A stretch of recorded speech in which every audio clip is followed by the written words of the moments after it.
À une fête de famille, alors que je discussiais, mon mari a filé dans la chambre avec son premier amour. J'ai fait semblant de ne pas voir.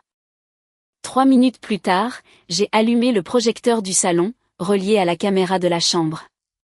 Il y était encore, sa famille a pâli. Lors de notre dîner de famille, mon mari, Julien Lambert, a profité de ce que je bavardais avec les invités pour emmener son amour de jeunesse, Sophie Moreau, dans la chambre principale. J'ai fait semblant de ne pas voir. 3 minutes plus tard, j'ai allumé le projecteur du salon. Mon mari était toujours au travail, dans la pièce. Dehors, les visages des membres de sa famille se sont vidés de leur couleur. Ce soir-là, au dîner de famille, ma belle-mère, Éléonore, tenait un verre de vin, louant mon mari d'être l'homme de famille par excellence, lorsque le cadre du lit de la chambre principale du 2e étage a grincé. Le son n'était pas fort. À travers un étage, par-dessus une table pleine de rôtis de bœuf et les rires animés des parents, presque personne ne l'a entendu, mais je l'ai entendu parce que 3 minutes plus tôt, j'avais vu de mes propres yeux Julien Lambert prétexter vouloir plus de vin rouge. Traverser le couloir à côté de la salle à manger et monter au 2e étage. Immédiatement après, son amour de jeunesse, Sophie Moreau, a posé sa fourchette, a dit qu'elle allait à la salle d'eau pour se rafraîchir le maquillage, et l'a suivie dans ses stilettos.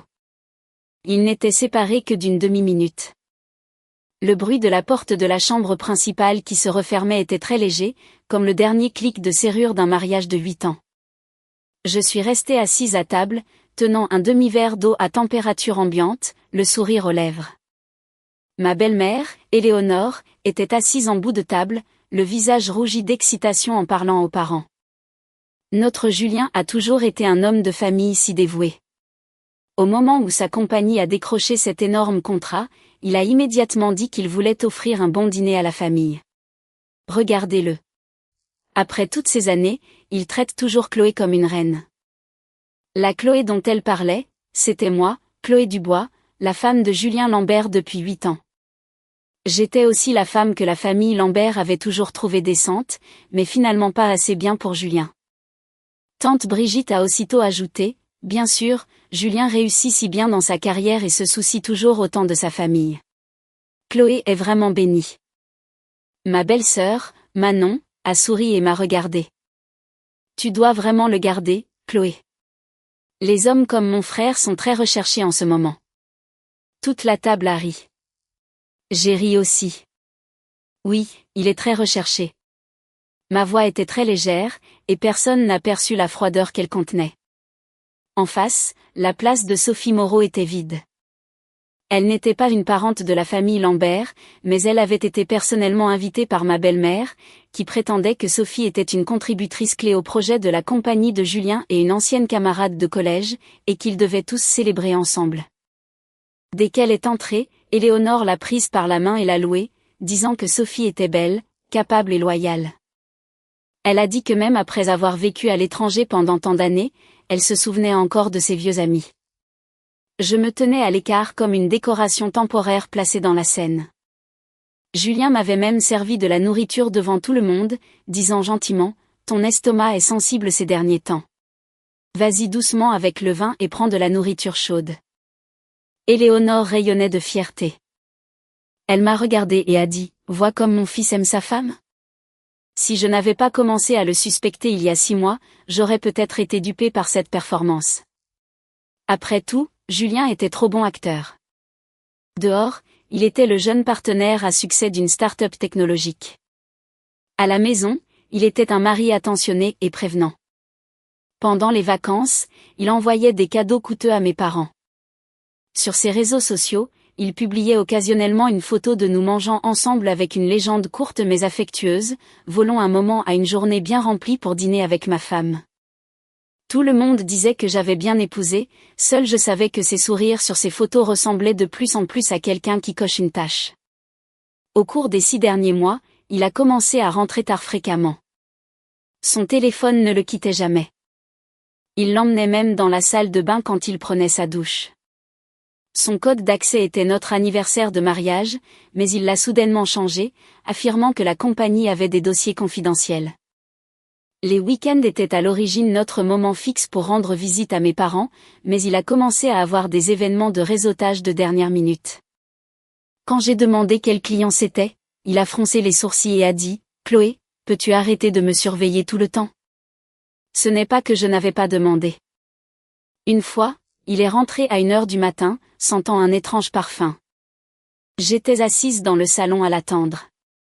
En enlevant son manteau, il a dit impatiemment, c'était un dîner client. Il est parfaitement normal d'avoir des clientes autour. Pourquoi agis-tu de manière si paranoïaque dernièrement? Je l'ai regardé. Julien, me caches-tu quelque chose? Il a ricané, je me tue à la tâche tous les jours pour gagner de l'argent et subvenir aux besoins de cette famille, et tout ce que tu fais, c'est douter de moi. Chloé, peux-tu agir un peu plus maturément? À ce moment-là, j'ai presque cru. J'ai presque cru que j'étais simplement trop sensible. Jusqu'à 3 jours avant le dîner de famille, j'ai accidentellement vu un message apparaître sur son téléphone. Quand l'écran s'est allumé, il était dans la cuisine pour prendre de l'eau. Son téléphone était sur la table à manger. L'aperçu du message est apparu, Sophie, enfin te voir ce soir. Une seconde plus tard, sa réponse est également apparue, Julien, elle est là. Mauvais timing. Je me tenais à l'entrée de la salle à manger, tenant la chemise fraîchement lavée dont je venais de repasser les poignets pour lui. Et juste sous mon nez, il répondait à une autre femme. Elle est là. Mauvais timing. Je n'ai pas couru dans la cuisine pour le confronter.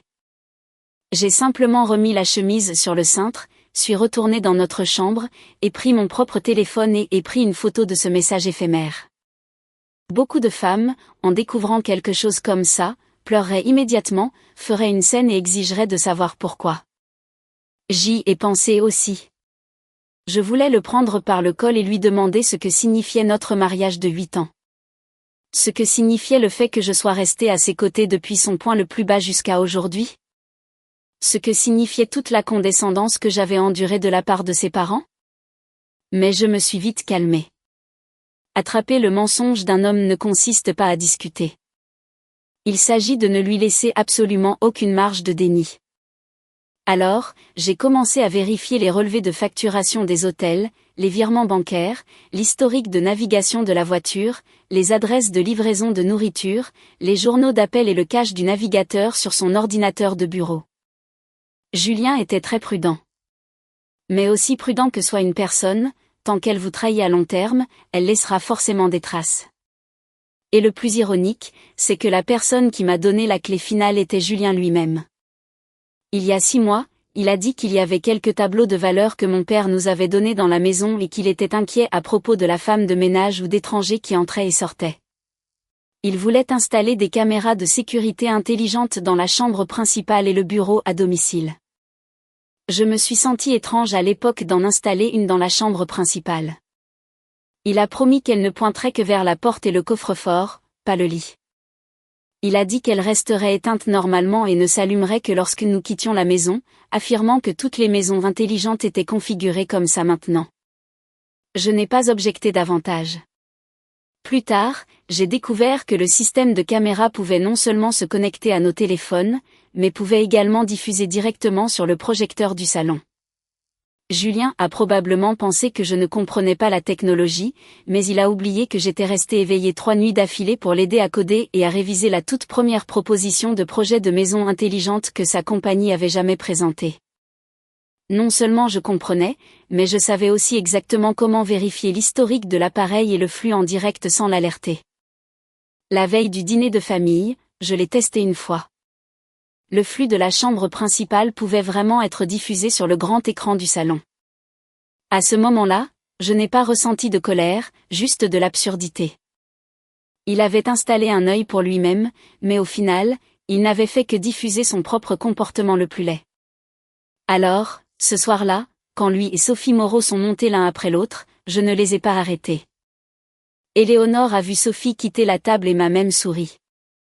C'est la première fois que Sophie vient à la maison. Elle ne sait peut-être pas où se trouve la salle de bain. Chloé, laisse-les faire. Laisse-les rattraper le temps perdu et s'occuper de leurs affaires. Laisse-les s'occuper de leurs affaires. Elle l'a dit si naturellement, complètement inconsciente que son propre fils emmenait une autre femme dans sa chambre principale lors d'un dîner de famille. Ou peut-être était-elle consciente.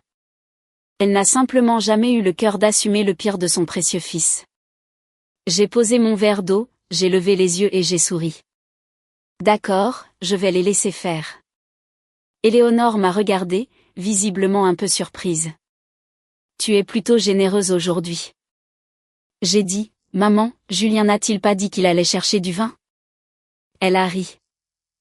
C'est vrai, c'est vrai. Aller chercher du vin. J'ai baissé les yeux et j'ai ouvert l'application de maison intelligente sur mon téléphone. La caméra de la chambre principale indiquait en ligne. Dans le flux en direct, la lampe de chevet était allumée. Au début, on ne pouvait voir que le pas de la porte. Puis, les silhouettes de Julien et Sophie ont envahi le cadre. Sophie était appuyée contre la porte, riant la tête penchée en arrière, son doigt accrochant la cravate de Julien. Julien a baissé la tête pour l'embrasser, agissant si désespérément, comme s'il allait perdre quelque chose s'il attendait une seconde de plus. Mes doigts se sont arrêtés sur l'écran. Mon estomac s'est noué, non pas parce que je l'aimais tant que je ne pouvais le supporter, mais parce que dans cette chambre principale, il y avait nos photos de mariage. Il y avait les draps que j'avais choisis à la main. Il y avait une paire de coussins brodés que ma mère m'avait offert lors de notre mariage. C'était l'endroit que je pensais appartenir à notre mariage. Maintenant, c'était devenu la scène de son aventure. À table, les parents riaient et parlaient encore. Éléonore a levé son verre. Aujourd'hui, la compagnie de Julien a décroché un énorme contrat. Notre famille Lambert peut enfin lever la tête haute. Portons tous un toast à Julien. Quelqu'un a demandé, où est Julien? Pourquoi n'est-il pas encore descendu? Manon a ri. Mon frère est probablement allé à la cave à vin pour choisir une bonne bouteille. Il est toujours si méticuleux avec ces choses. J'ai serré la télécommande. 3 minutes, c'était suffisant. Je me suis levée. Éléonore a levé les yeux. Chloé, où vas-tu? Nulle part. J'ai pris la télécommande du projecteur du salon. Je vais juste montrer quelque chose à tout le monde. Elle a eu l'air confuse. Montrer quoi? J'ai appuyé sur le bouton d'alimentation. Les lumières du salon se sont légèrement tamisées. L'écran du projecteur s'est lentement déroulé et s'est allumé. Le réglage par défaut du système était un diaporama de photos de famille. La première image était un portrait de famille Lambert de Thanksgiving dernier. Julien se tenait au milieu, Éléonore tenant son bras. Je me tenais à l'extrémité, souriant très faiblement. Tante Brigitte a souri. Oh, c'est une super photo. Je n'ai pas dit un mot. Mon doigt a tapé l'option de diffusion d'écran. La seconde d'après, le flux en direct de la chambre principale est apparu sur le grand écran. Tout le salon a soudainement eu l'impression que quelqu'un avait appuyé sur le bouton muet. Dans la vidéo, la veste de costume de Julien est tombée au sol. Les longs cheveux de Sophie étaient étalés sur le bord du lit. Les deux étaient enlacés. La lampe de chevet éclairait tout clairement. L'audio n'était pas activé, mais parfois les images visuelles vous laissent encore moins de place pour vous échapper que le son. La tasse d'Éléonore s'est arrêtée en l'air. Le sourire s'est figé sur le visage de Manon. La bouche de tante Brigitte s'est ouverte et sa fourchette est tombée sur son assiette avec un claquement sec. Tous les parents ont fixé le grand écran. Le Julien Lambert, qui venait d'être loué comme un homme de famille dévoué, était à ce moment même enlacé avec sa soi-disant ancienne camarade de collège dans la chambre principale du domaine de la famille Lambert. Il n'y avait pas de malentendu. Il n'y avait pas de retrouvailles. Il n'y avait absolument aucune place pour l'édulcorer. Éléonore a été la première à réagir, sa voix tremblante. Éteins-le, Chloé. Éteins-le tout de suite. Je suis restée là, immobile. Elle s'est levée brusquement, le visage pâle. Que fais-tu avec tant de monde dans la maison? Dois-tu faire une scène comme ça? Je l'ai regardée. Maman, est-ce moi qui fais une scène? Ses lèvres tremblaient. À ce moment précis, un lourd bruit sourd est venu d'en haut. Les gens dans la chambre principale avaient probablement enfin entendu le remue-ménage dans le salon. Quelques secondes plus tard, des pas chaotiques ont résonné dans l'escalier. Quand Julien s'est précipité, sa chemise était mal boutonnée de 2 trous. Ses cheveux étaient en désordre et son visage était blanc comme un fantôme. Sophie le suivait de près, son manteau bien serré autour d'elle, le visage encore rougi. Au moment où Julien a vu la projection dans le salon, tout son corps s'est raidi. Sa première phrase n'a pas été une explication. Ce n'étaient pas des excuses. Ce fut un rugissement dirigé directement vers moi. « Chloé Dubois, pourquoi as-tu allumé ça ?» J'ai ri. « Pourquoi as-tu cru que personne ne pouvait te voir là-dedans ?» Ses lèvres sont devenues blanches. Les regards des parents se sont posés sur lui comme des couteaux. Julien se souciait plus que tout de sa réputation. Il pouvait me mentir. Il pouvait me repousser. Il pouvait s'amuser avec Sophie pendant 6 mois dehors. Mais ce qu'il craignait le plus, c'était que son image soigneusement construite de mari parfait, de fils admirable et d'homme à succès ne se brise en 1000 morceaux devant la famille Lambert. Et ce soir, il était brisé. Éléonore a finalement retrouvé sa voix et s'est presque jetée sur le projecteur pour en arracher le cordon d'alimentation. J'ai appuyé sur pause 1 seconde avant qu'elle ne puisse, figeant l'image au moment exact où Julien et Sophie sont entrés dans la pièce. Ce n'était pas le cadre le plus explicite, mais c'était suffisant pour tout expliquer. Éléonore s'est tournée vers moi, la colère et la panique dans les yeux. « Chloé, y a-t-il un malentendu ?» Ils discutaient probablement de travail. Sophie fait aussi partie du projet de la compagnie. Julien a juste trop bu. J'ai écouté tranquillement pendant qu'elle tissait sa toile. Même tante Brigitte n'a pas pu s'empêcher de marmonner doucement. « Éléonore, comment peux-tu appeler ça un malentendu ?» Éléonore l'a foudroyé du regard, puis s'est tournée vers moi. « Chloé, on ne lave pas notre linge sale en public. Éteins ça. Quel que soit le problème, vous deux pouvez en discuter en privé en tant que mari et femme. » J'ai demandé, « Maman, si j'étais celle qui était prise en train d'emmener un autre homme dans la chambre principale aujourd'hui, dirais-tu que c'était un malentendu ?» Le visage d'Éléonore s'est raidi. Elle ne pouvait pas répondre.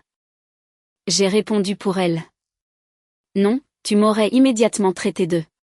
Tu aurais dit que j'avais déshonoré le nom de la famille Lambert et tu aurais crié que je ne méritais pas ton fils. Le salon était d'un silence terrifiant. J'ai continué, alors, s'il te plaît, ne me sers pas ton discours, mon garçon ne peut rien faire de mal, pour me persuader. Julien a finalement craqué. Il s'est précipité pour me prendre la télécommande et un oncle s'est instinctivement interposé pour le bloquer. Julien a crié furieusement, « Arrêtez de regarder, vous tous. C'est une affaire privée entre Chloé et moi. » Je l'ai regardé. « Quand tu étais dans la chambre principale tout à l'heure, pourquoi n'as-tu pas pensé que je suis ta femme ?» Sophie se tenait au bas des escaliers, son visage passant du rouge au pâle. Elle gardait la tête baissée, sans dire un mot. Manon n'a finalement pas pu se retenir.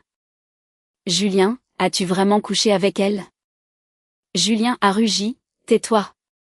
Son cri a fait sursauter Éléonore, mais je suis restée parfaitement calme. Il paniquait. Une personne ne perd le contrôle comme ça que lorsque ses mensonges sont déchirés et qu'elle est totalement impuissante à les réparer. Julien s'est tourné vers moi, les yeux féroces. « Chloé Dubois, tu as tout planifié depuis le début ?» J'ai dit, ce n'est pas un plan. Il a ricané, pas un plan ? Tu savais que la caméra pouvait diffuser sur le projecteur à l'avance et tu as attendu que je me ridiculise. Si ce n'est pas un plan, qu'est-ce que c'est ? C'est moi qui ai finalement décidé d'arrêter de te croire. Il s'est étouffé. J'ai sorti une enveloppe Kraft de mon sac. J'avais gardé cette enveloppe à mes pieds toute la nuit. Éléonore l'a vue et son visage est devenu encore plus laid. Que as-tu préparé d'autre ? J'ai dit, juste quelques petites choses. Pour que Julien ne puisse pas prétendre que ce soir n'était qu'un moment d'impulsion. J'ai étalé la première pile de photos sur la table basse. Les photos montraient Julien et Sophie entrant ensemble dans des hôtels. Les dates commençaient il y a 6 mois, se produisant toutes les 2 ou 3 semaines. La deuxième pile était constituée de captures d'écran imprimées de leurs messages. Elle est là. Mauvais timing. Attends que la compagnie soit stable. Je m'en occuperai. Sophie, tu es la seule qui me comprenne vraiment. Ce soir, c'est le dîner de famille à la maison. Chloé est là aussi. Fais profil bas. La troisième pile était des relevés financiers, des hôtels, des restaurants, des frais de bijouterie. Un virement bancaire spécifique de 35 000 $, étiqueté « frais de consultation de projet », avait en fait été directement viré sur le compte courant personnel de Sophie Moreau. J'ai étalé ces documents un par un. Le visage de Julien est devenu de plus en plus pâle. Sophie a finalement parlé, sa voix tremblante. Chloé, Julien et moi ne sommes pas ce que tu penses. J'ai levé les yeux vers elle. Ne m'appelle pas par mon prénom comme si nous étions amis. Elle s'est mordu la lèvre. Je l'ai regardée droit dans les yeux. La façon dont vous deux aviez l'air dans la chambre principale était beaucoup plus honnête que les mots qui sortaient de ta bouche. La couleur a complètement disparu du visage de Sophie. Éléonore voulait encore lutter. Chloé, les hommes s'égarent parfois. Tant qu'il revient vers toi, ça va. Julien est à un moment critique de sa carrière en ce moment. Ne le ruine pas. Je n'ai pas pu m'empêcher de rire. Maman, tu penses toujours que je dois le protéger? Quel couple marié n'a pas de moments difficiles? De plus, Sophie et Julien se connaissent depuis le collège. Ils ont beaucoup d'histoires ensemble. Dès qu'elle a dit cela, elle a soudainement réalisé que quelque chose n'allait pas et s'est arrêtée net. Mais il était trop tard. Tout le monde dans le salon l'avait entendu. Beaucoup d'histoires ensemble. Il s'est avéré qu'elle n'était pas inconsciente. Elle a juste naturellement senti que moi, la femme qui avait épousé la famille Lambert plus tard, devrait m'effacer pour l'ancienne flamme de son fils. J'ai regardé Éléonore. Maman, tu as enfin dit la vérité. Son visage était rigide. Ce n'est pas ce que je voulais dire. Alors qu'est-ce que tu voulais dire? J'ai demandé. Tu as invité Sophie au dîner de famille, tu l'as assise à côté de moi, tu l'as louée d'être capable, belle et loyale. Tu l'as vue, elle et Julien, monter l'un après l'autre, et tu m'as même dit de les laisser gérer leurs affaires et de les laisser tranquilles. Maintenant qu'ils sont exposés sur place, ta première réaction n'est pas de me demander si je suis blessée, mais de me dire de ne pas le ruiner. Les lèvres d'Éléonore tremblaient, incapable de parler, j'ai continué. Pendant toutes ces années, tu as toujours pensé que j'avais fait un mariage au-dessus de mes moyens en épousant Julien. Mais as-tu déjà pensé à qui est resté à ses côtés et a souffert avec lui quand il n'avait absolument rien? Personne dans le salon n'a parlé. Les yeux de Julien ont changé. Chloé, ne reparle pas du passé. Pourquoi je ne peux pas en parler? J'ai sorti la dernière pile de papier de l'enveloppe. Ce n'étaient pas des preuves de son aventure. C'étaient les états financiers des débuts de sa start-up technologique, les journaux de référence clients, les premières ébauches de contrats et les reçus de l'argent de départ que je lui avais transféré. J'ai dit, la première année de la compagnie de Julien, nous avons manqué de fonds 3 fois. La première fois, j'ai sorti 50 000 $ que j'avais économisés en travaillant pendant 5 ans pour couvrir les salaires. La deuxième fois, j'ai pris un deuxième prêt hypothécaire sur mon appartement en centre-ville d'avant-mariage pour t'aider à payer tes fournisseurs. La troisième fois, j'ai ravalé ma fierté et j'ai supplié un vieil ami de collège de mon père de te présenter à ta première série de clients. L'expression d'Éléonore a légèrement changé. Elle savait certainement que Julien avait enduré des difficultés, mais elle n'avait aucune idée du nombre de ces difficultés dont je l'avais protégé. J'ai continué. Vous le célébrez tous ce soir pour avoir décroché un énorme contrat, mais c'est moi qui l'ai aidé à établir les premiers contacts industriels pour ce projet il y a 3 ans. J'ai également examiné les termes essentiels du contrat pour lui à travers 3 différentes ébauches. Pourtant, pendant toutes ces années dans la bouche de la famille Lambert, je ne suis qu'une femme qui a eu de la chance de l'épouser. Julien a serré les dents. Dis-tu tout ça maintenant pour prouver que tu ne peux pas vivre sans moi? Non, j'ai dit. Je veux que tout le monde sache que ce que tu as jeté aujourd'hui n'était pas seulement une femme qui s'assoit tranquillement à table et sourit. Tante Brigitte a murmuré doucement. Donc la compagnie de Julien a en fait été construite par Chloé au début. Manon m'a regardé, ses yeux remplis d'émotions complexes. Le visage d'Éléonore a complètement perdu sa couleur. Elle a toujours pensé que Julien était la fierté de la famille Lambert, un homme qui s'était fait tout seul, qui avait gravi les échelons pas à pas. Elle savait peut-être que j'avais un peu aidé, mais elle était absolument réticente à admettre que j'avais été le pilier le plus crucial de Julien, car admettre cela signifiait que toute sa condescendance envers moi au fil des ans était complètement injustifiée. Julien a soudainement adouci sa voix. « Chloé, rentrons à la maison et parlons. » Je l'ai regardé.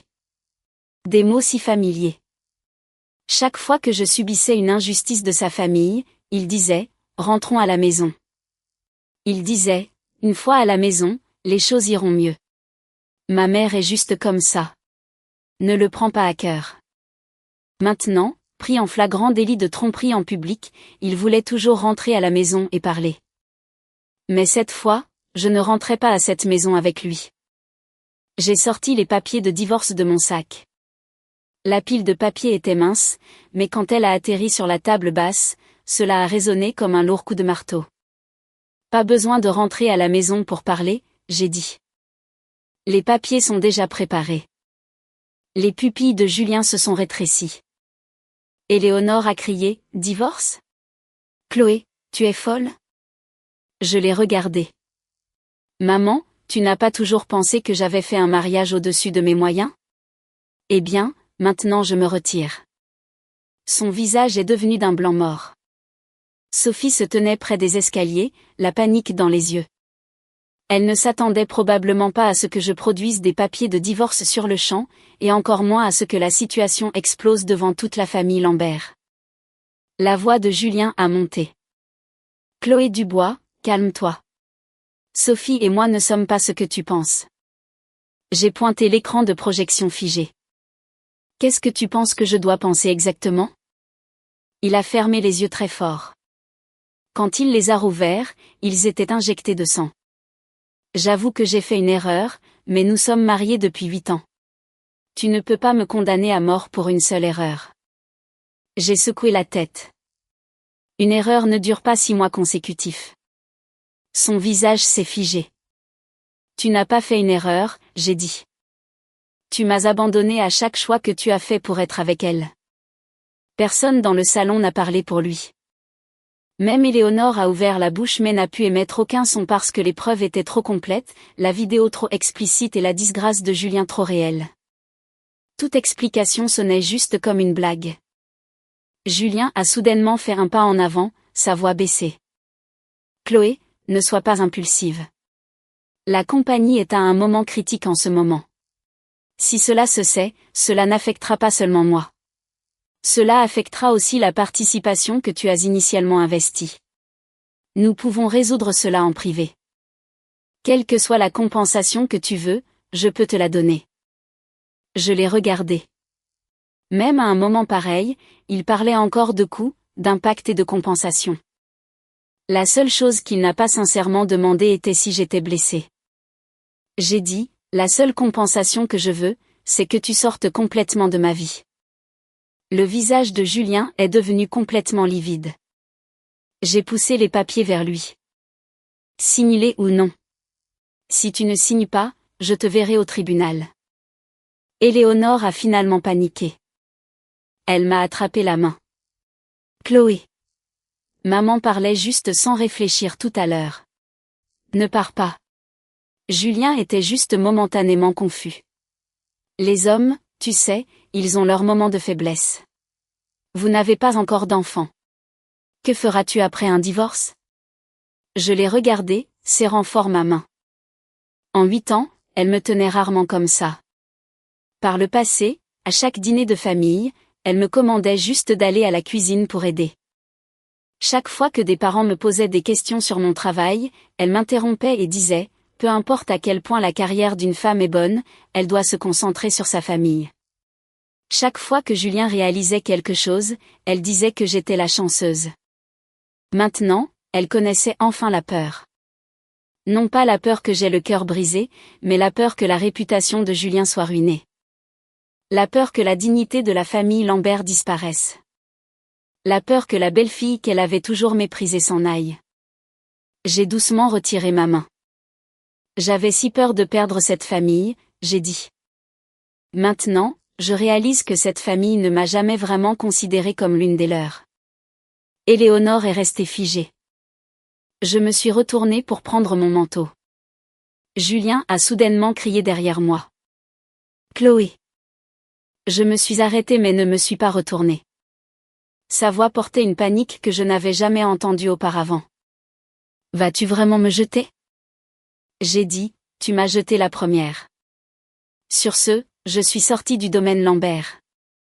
Derrière moi se trouvait le salon figé, le projecteur mis en pause, un mari ruiné, une belle-mère pâle, Sophie Moreau debout dans une honte silencieuse, et une pièce remplie de parents qui ont enfin vu la vérité. Le vent de la nuit était mordant.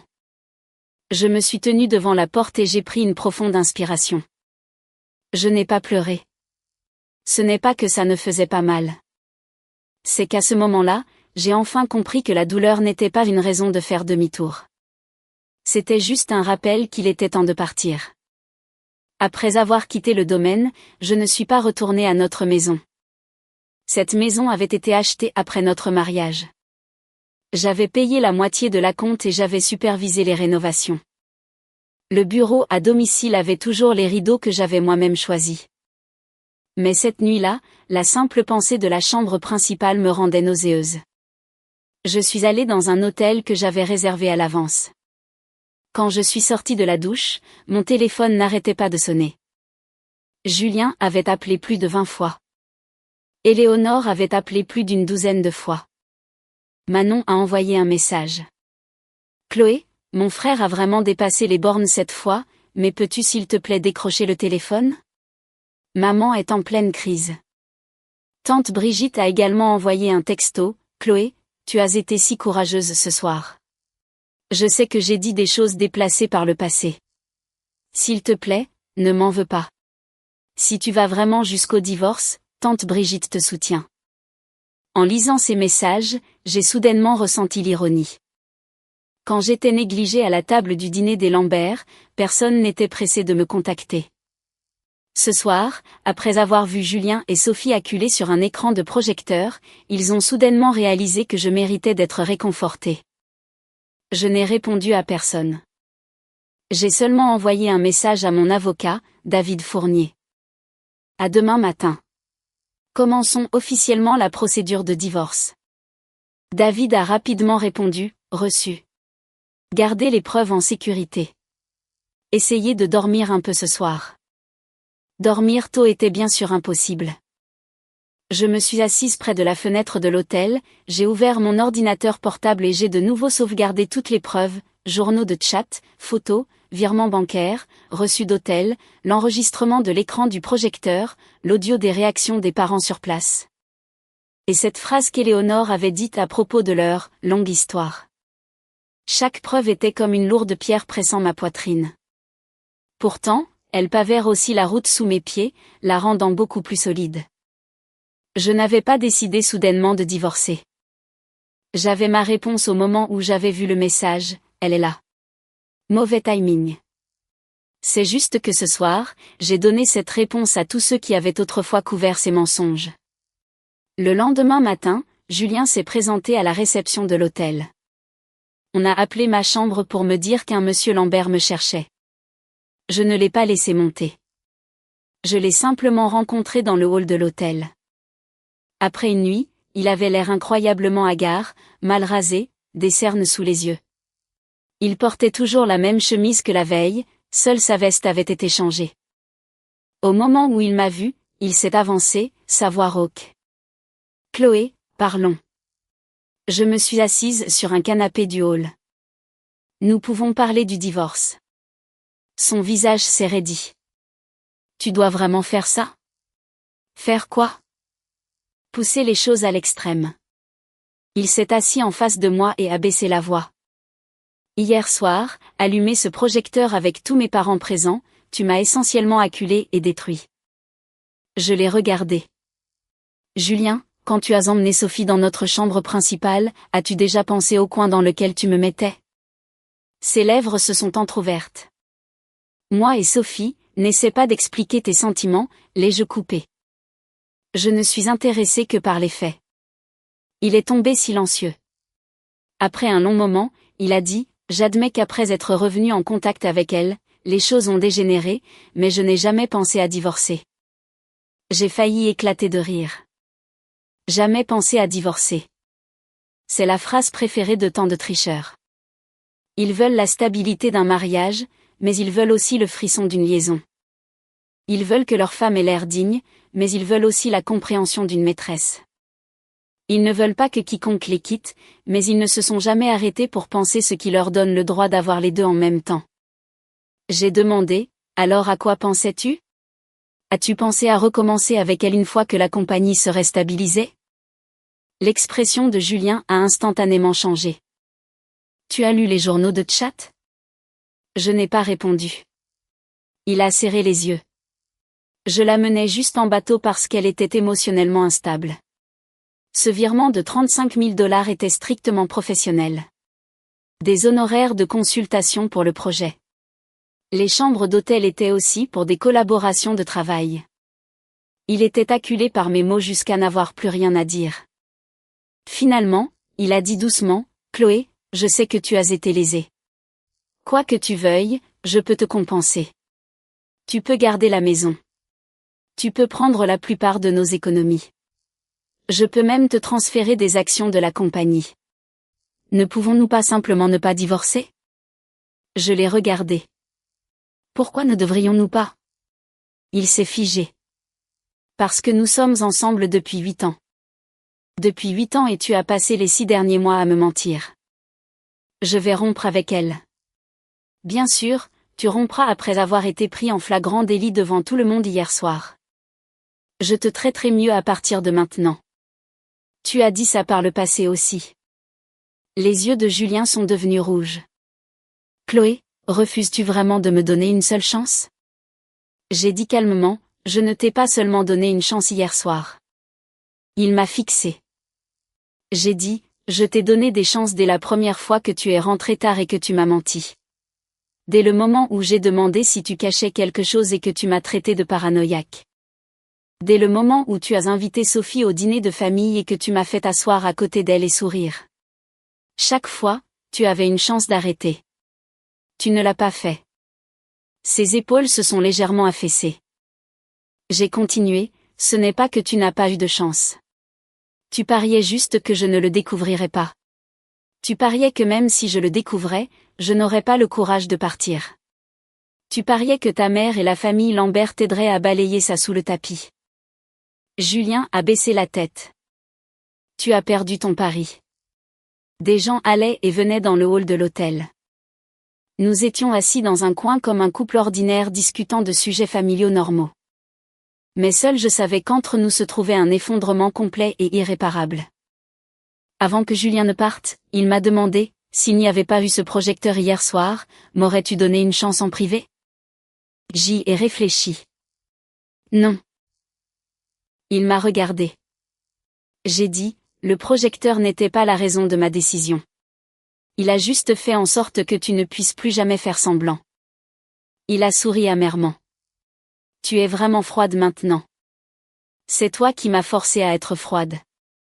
Il n'a plus dit un mot.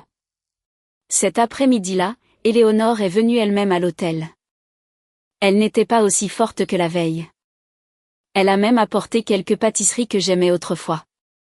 Après s'être assise, elle a d'abord soupiré, puis a essuyé ses larmes. Chloé. Maman n'a pas dormi de la nuit. J'ai tenu mon verre d'eau. Prenez soin de votre santé. Elle a entendu la distance dans ma voix et a eu l'air un peu gênée. Maman n'a peut-être pas été parfaite avec toi par le passé. S'il te plaît, ne m'en veux pas, maman est vieille école. J'ai toujours pensé que les hommes géraient leur carrière à l'extérieur et que les femmes devaient être plus arrangeantes. Julien a été stupide cette fois, mais il te garde toujours dans son cœur. J'ai demandé, il me garde dans son cœur? Alors, il a emmené Sophie dans la chambre principale? Éléonore s'est étouffée. Elle a changé d'angle. Sophie est juste immature. Elle et Julien se connaissent depuis qu'ils sont enfants. C'est compliqué, mais un homme finit par savoir où est sa maison. Maman, j'ai posé mon verre. Pensez-vous toujours que le problème est que Sophie est immature? Elle s'est figée. Julien est celui qui l'a emmenée dans la chambre principale. Julien est celui qui lui a viré l'argent. Julien est celui qui lui a envoyé des textos, disant qu'il s'occuperait de son mariage une fois que sa compagnie serait stabilisée. Vous voulez rejeter toute la faute sur une autre femme pour préserver la dignité de votre fils, mais je n'accepte pas cela. Le visage d'Éléonore était horrible. Chloé, pourquoi parles-tu si durement maintenant? Parce que j'ai parlé doucement pendant 8 ans et personne n'a écouté. Ses yeux sont devenus rouges. Vas-tu vraiment divorcer? Vous n'avez même pas encore d'enfant. Si tu divorces, il te sera difficile de trouver quelqu'un d'autre. Julien est une bonne prise. Tant de femmes le convoitent. Même si tu es en colère, tu ne peux pas gâcher le reste de ta vie pour un caprice. Je l'ai regardé et j'ai soudainement ri. Maman, ta façon de persuader les gens est toujours la même. Tu agis comme si quitter Julien signifiait que ma valeur baissait. Éléonore a rapidement dit, ce n'est pas ce que je voulais dire. C'est exactement ce que tu voulais dire, j'ai dit. Tu as toujours pensé que j'avais fait un mariage au-dessus de mes moyens. Tu penses que ma place dans la famille Lambert dépend de mon appui sur quelqu'un d'autre. Mais je te dis aujourd'hui, je ne le quitte pas par rancune. Je réduis mes pertes. Elle m'a regardé sous le choc. J'ai poussé les documents financiers que j'avais préparés à l'avance vers elle. La maison, les économies, les prêts initiaux à sa compagnie, mes investissements personnels et les gros virements qu'il avait faits à Sophie. Je gérerai tout cela par le système juridique. Si Julien n'est pas d'accord avec le règlement, je le traduirai en justice. Vous n'avez plus besoin de plaider sa cause. Éléonore a feuilleté quelques pages, son visage devenant de plus en plus pâle. C'était probablement la première fois qu'elle voyait clairement que je n'étais pas juste une belle fille qui souriait à la table du dîner des Lambert. J'étais la personne qui a sorti Julien de sa crise de start-up et quelqu'un qui pouvait calculer chaque centime dû après sa trahison, a-t-elle murmuré. Pourquoi n'as-tu jamais mentionné tout cela au fil des ans? J'ai dit, parce que je pensais autrefois qu'entre mari et femme, il n'était pas nécessaire de tenir un compte de chaque sacrifice. Et maintenant je réalise que si on ne le dit pas à voix haute, les gens feront semblant que ça n'existe pas. Les larmes d'Éléonore sont finalement tombées. Je ne lui ai pas tendu de mouchoir. Après avoir pleuré un moment, elle a dit doucement, « Chloé, maman est désolée. » Ces excuses arrivaient bien trop tard. Si tard qu'elles ont à peine provoqué une ride dans mon cœur. J'ai dit, la personne à qui vous devriez vraiment vous excuser, c'est mon ancien moi. Celle qui a tant essayé de s'intégrer dans la famille Lambert. Après le départ d'Éléonore, la famille Lambert était dans le chaos total. Tous les parents étaient là la veille. Il était impossible de les faire taire. De plus, Julien avait été très médiatisé avec son entreprise dernièrement, projetant l'image du mari parfait partout sur ses réseaux sociaux. Du jour au lendemain, tout le monde dans leurs cercles sociaux a appris que le dîner de célébration de la famille Lambert s'était transformé en un énorme scandale. Tante Brigitte n'a pas posté la vidéo, mais sa bouche a répandu la nouvelle plus vite qu'un tweet viral. Oh mon Dieu, au moment où ce projecteur s'est allumé, je n'ai jamais rien vu d'aussi gênant de ma vie. La mère de Julien est devenue pâle. Elle disait toujours que sa belle-fille avait fait un bon mariage, mais à y regarder de plus près, la belle-fille est la plus intelligente de la pièce. Ces rumeurs sont rapidement parvenues à la compagnie de Julien. Son associé, Marc Duval, l'a appelé d'un ton sévère. Je me fiche de ta vie privée. Mais plusieurs clients ont entendu parler de ça maintenant. Ne te montre plus à aucune négociation clé pendant un certain temps. Julien a tenté d'expliquer au téléphone qu'il s'agissait juste d'une dispute familiale amplifiée. Marc a ricané. Une dispute familiale diffusée en direct sur un projecteur lors d'un dîner? Règle tes affaires, Julien. La compagnie ne va pas sombrer avec ta réputation. La réputation à laquelle il tenait le plus commençait à se retourner contre lui. Sophie n'était pas aussi inébranlable qu'il l'avait imaginé non plus. Après l'éclatement du scandale, elle a immédiatement mis ses réseaux sociaux en privé et a supprimé toutes les publications liées à Julien. Elle a envoyé un texto à Julien disant que sa famille était furieuse contre elle et que son emploi était affecté. Elle a demandé un peu de temps pour prendre du recul. Julien est allé la chercher, mais elle l'a complètement évité. Manon m'a raconté tout cela plus tard. Quand Manon m'a demandé de la rencontrer pour un café, son expression était très compliquée. Elle ne m'avait jamais vraiment aimée par le passé. Ou plutôt, elle m'avait toujours trouvé trop calme, ne sachant pas plaire à sa mère, et indigne de son brillant et prospère frère. À chaque dîner de famille, elle disait à moitié en plaisantant, « Chloé, tu dois vraiment suivre le rythme de mon frère. » Maintenant assise en face de moi, elle gardait la tête baissée et disait, « Chloé, j'ai dit beaucoup de choses méchantes par le passé. » J'ai remué mon café. Je me souviens. Son visage a rougi. Je suis désolée. Je l'ai regardée. Elle a continué, « Je n'ai découvert hier soir à quel point tu as aidé la compagnie de mon frère à ses débuts. Ma mère ne l'a jamais mentionné. Mon frère ne l'a jamais mentionné. Nous avons tous juste supposé que j'avais juste de la chance. » Elle a hoché la tête maladroitement. « Chloé, ne pardonneras-tu vraiment jamais à mon frère ? » « Non, » j'ai dit. Elle a levé les yeux, une pointe de tristesse dans ses yeux. Mais elle n'a pas essayé de me persuader du contraire. « Honnêtement, je ne pense pas qu'il le mérite non plus, a-t-elle murmuré. Je me sens juste horrible. C'est comme si notre famille vivait dans cette fausse image dans laquelle mon frère nous a enveloppés. Je n'ai pas répondu à cela. Chaque famille a besoin d'un mythe. Le mythe de la famille Lambert était que Julien était un self-made man à succès, profondément loyal et dévoué à sa famille. Et mon rôle pendant les 8 dernières années était de me tenir à côté de ce mythe et de le faire paraître complet. Maintenant, le mythe était brisé et bien sûr il souffrait, mais ce n'était pas mon obligation de le réparer pour eux. La procédure de divorce a progressé rapidement. Au début, Julien a refusé de signer l'accord de règlement, essayant de temporiser. Il pensait que le temps m'adoucirait et que le scandale de la famille Lambert passerait, mais David Fournier a directement déposé les documents de préparation du litige. Ceux-ci comprenaient des preuves des virements bancaires de Julien à Sophie, des preuves d'une liaison à long terme, mes contributions financières initiales et les documents de dette pour sa compagnie, ainsi que l'inventaire de nos biens matrimoniaux. David lui a dit que s'il était intelligent, il s'arrangerait. Si cela allait au procès, encore plus de saleté entrerait dans le domaine public. Julien a finalement baissé la tête. Le jour où nous avons signé les papiers, nous nous sommes rencontrés au cabinet d'avocat. Il avait l'air plus mince, portant un costume gris foncé, essayant toujours d'avoir l'air composé, mais ses yeux avaient perdu cette vieille arrogance. Il m'a regardé et a demandé, « Tu veux vraiment me quitter à ce point ? » « Je ne veux pas seulement partir, » j'ai dit. « Je suis déjà parti. » Il a souri amèrement. « Chloé, tu n'étais jamais aussi impitoyable. » J'ai pris le stylo. Je n'ai jamais non plus été une femme dont le mari a amené son amour de collège dans notre chambre principale. Son visage est devenu pâle.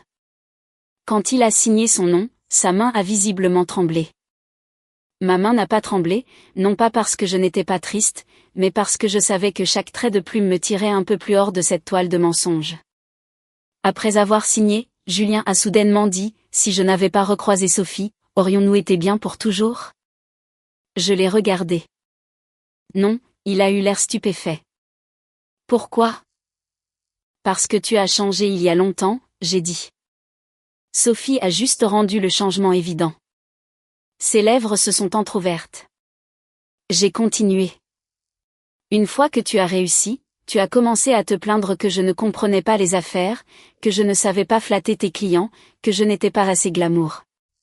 Mais tu as oublié qui est resté à tes côtés quand tu étais au plus bas. Tu ne m'as pas trahi juste parce que tu l'as rencontré. Tu m'as d'abord mentalement dévalorisé en quelqu'un qui ne méritait pas d'être chéri, et c'est ainsi qu'elle a trouvé son chemin. Les yeux de Julien ont rougi. Je ne l'ai pas fait. Si, tu l'as fait, j'ai dit. Tu ne veux juste pas l'admettre. Il a baissé la tête et n'a pas parlé pendant longtemps. Quand je suis sortie du cabinet d'avocat, le soleil brillait. David Fournier se tenait à côté de moi. Ensuite, la division des actifs et le traçage de ses virements. Tu peux enfin souffler un peu. J'ai hoché la tête. Tu veux fêter ça? J'y ai réfléchi. Je veux rentrer à la maison et dormir. Il a ri. C'est une célébration très pratique. J'ai souri aussi. Ce soir-là, je suis retournée à mon propre appartement. C'était l'appartement que j'avais acheté avant de me marier, celui sur lequel j'avais contracté un deuxième prêt hypothécaire pour la start-up de Julien et que j'avais lentement remboursé plus tard. Je revenais rarement ici après le mariage, n'y rangeant qu'occasionnellement des livres et de vieux objets. En ouvrant la porte maintenant, l'air sentait légèrement la poussière, mais cela me procurait un sentiment de sécurité. Il n'y avait pas de meubles de la famille Lambert ici, pas de rideaux choisis par ma belle-mère, pas de chambre principale, aucune trace de la bonne belle-fille et de la bonne épouse que j'avais dû jouer. J'ai ouvert les fenêtres pour laisser la brise entrer.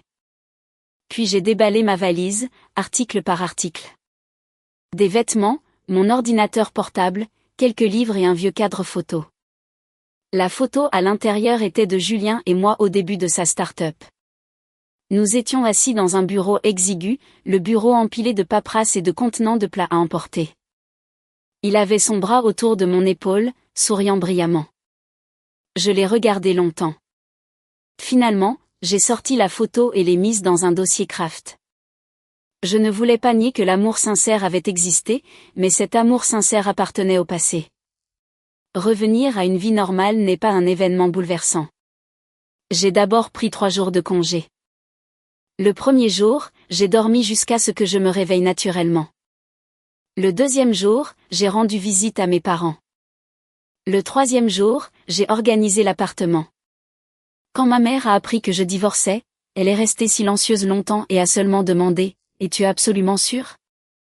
J'ai dit que j'étais sûre. Elle n'a pas essayé de me convaincre du contraire.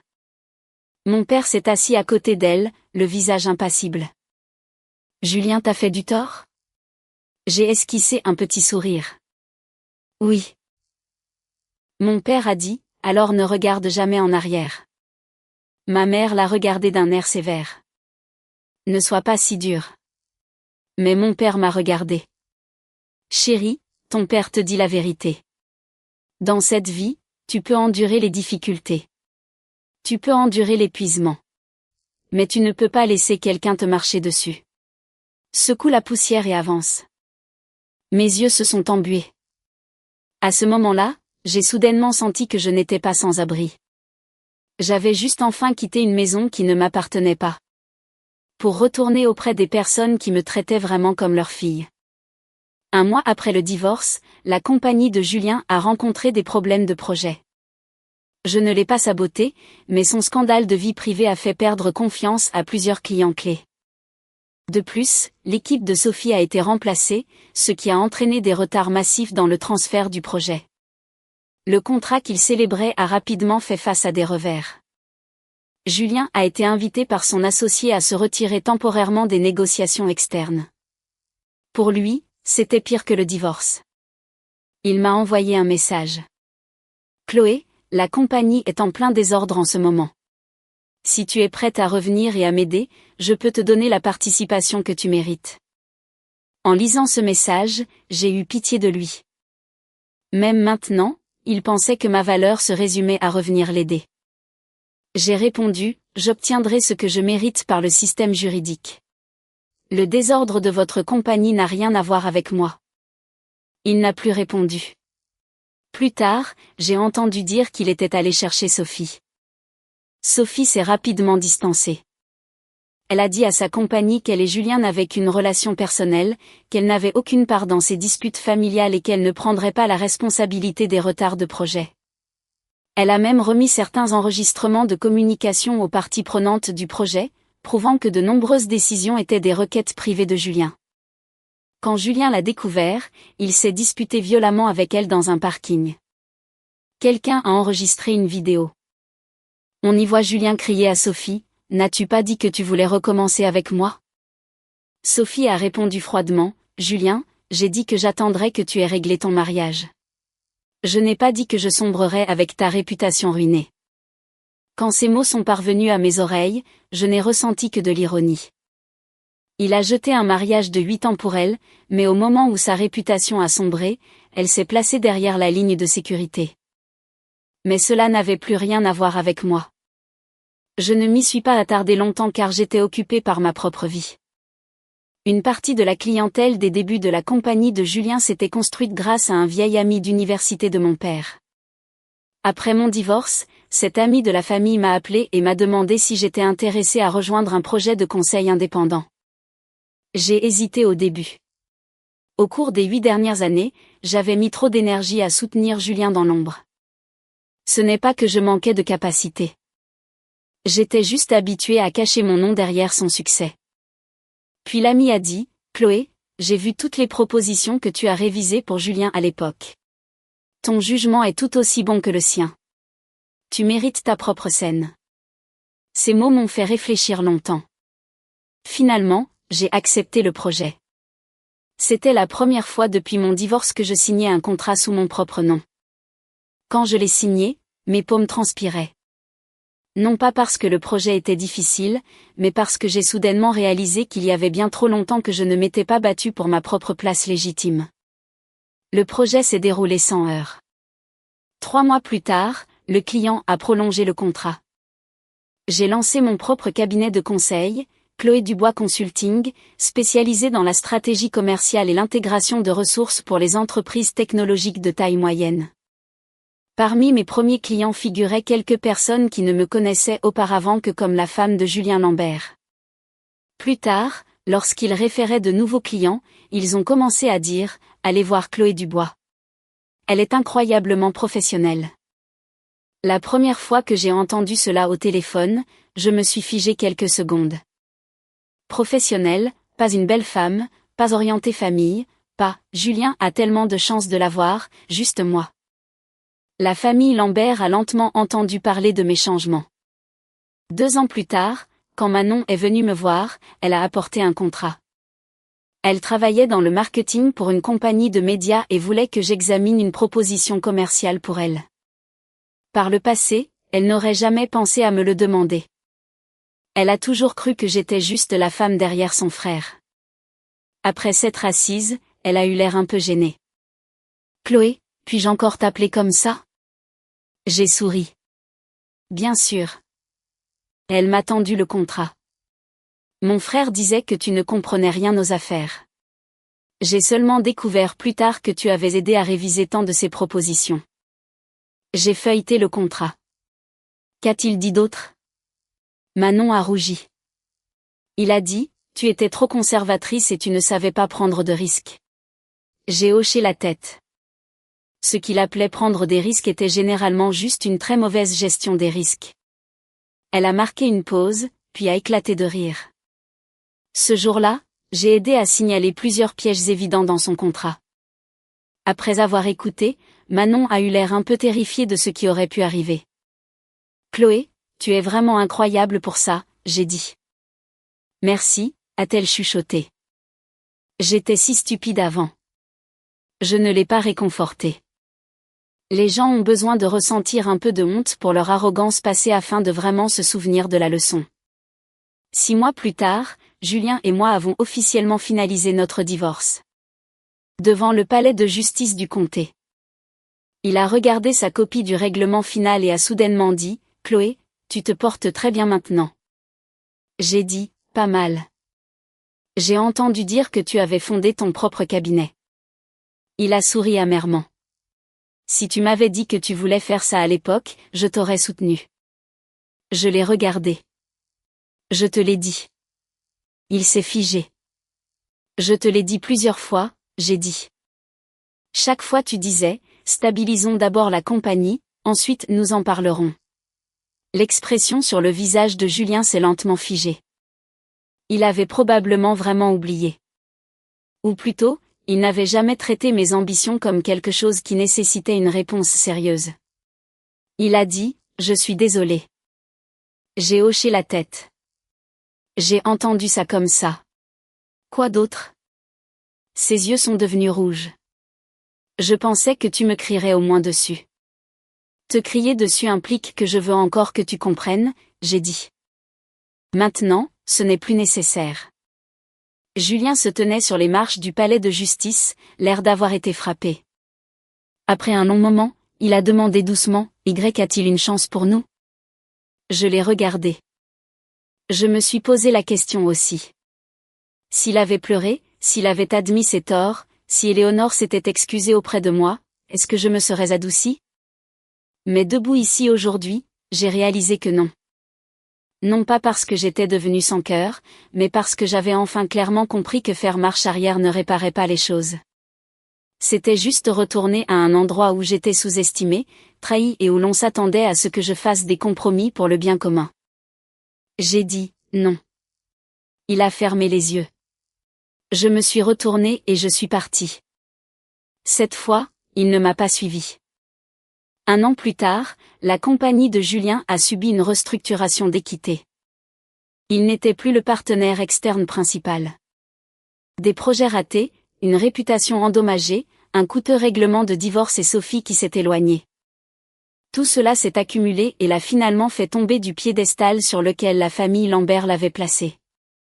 La santé d'Éléonore s'est également détériorée pendant un certain temps. Manon m'envoyait occasionnellement des textos disant que sa mère me mentionnait souvent maintenant. Elle disait qu'elle n'aurait pas dû me traiter comme ça à l'époque. J'ai répondu, dites-lui de prendre soin de sa santé. Manon a demandé, tu ne veux pas l'entendre s'excuser en personne? J'y ai réfléchi. Non, toutes les excuses n'ont pas besoin d'être entendues. Certains regrets tardifs sont mieux laissés dans leur propre vie pour être lentement digérés. Mes journées sont devenues de plus en plus remplies. Mon cabinet est passé de 2 à 6 personnes. J'avais des clients réguliers et mon propre rythme. Le week-end, je rendais visite à mes parents et parfois j'allais dans des galeries d'art, je faisais de la randonnée ou j'assistais à des concerts seul. Pendant les 8 dernières années, j'ai sacrifié trop de mon temps personnel pour la famille Lambert. Maintenant, je le récupérais pièce par pièce. Une fois, j'ai été invitée à prendre la parole lors d'un panel d'entrepreneuriat, le sujet était comment le partenaire de soutien peut devenir le leader. La modératrice m'a demandé, Mademoiselle Dubois, beaucoup de femmes sacrifient beaucoup pendant le parcours de start-up de leur partenaire, mais leurs efforts ne sont pas toujours vus. Quelle est votre perspective? Je me suis assise sur scène, les lumières chaudes de la scène brillant dans mes yeux. Dans le public se trouvaient de nombreux jeunes, y compris de nombreuses femmes entrepreneurs. J'ai dit, il n'y a rien de mal à sacrifier. Ce qui est mal, c'est de cacher éternellement vos capacités derrière le nom de quelqu'un d'autre. Accompagner quelqu'un à travers son point le plus bas peut être de l'amour, mais vous ne pouvez pas laisser l'amour signifier s'effacer. Les gens ont applaudi. J'ai continué, plus important encore, n'attendez pas que les autres valident votre valeur. Gardez vos preuves, fixez vos limites et maintenez votre propre chemin ouvert. Parce que si la relation change un jour, ce qui vous en sortira ne sera pas la conscience de l'autre personne, mais les capacités que vous n'avez jamais abandonnées. Une vidéo de ce discours a ensuite circulé dans de petits cercles en ligne. Quelques jours plus tard, Julien m'a envoyé un texto. J'ai vu ton discours. Parlait-il de moi? Je n'ai pas répondu. Il en a envoyé un autre. Chloé, je réalise enfin maintenant. Ce n'était pas que tu ne pouvais pas vivre sans moi. C'était que je ne pouvais pas vivre sans toi. Je n'ai pas répondu à celui-là non plus. Non pas parce que je jouais à l'indifférente, mais parce que je n'avais vraiment plus rien à dire. Certaines réponses, au moment où il les a enfin comprises, n'avaient plus rien à voir avec moi. Une autre année s'est écoulée. Le domaine de la famille Lambert a été réaménagé. Manon m'a envoyé une photo. Le projecteur du salon était toujours là, mais la caméra de la chambre principale avait été arrachée. Elle a ajouté une légende. Chaque fois que ma mère voit ce projecteur maintenant, elle a pratiquement une crise cardiaque. J'ai regardé la photo et j'ai souri.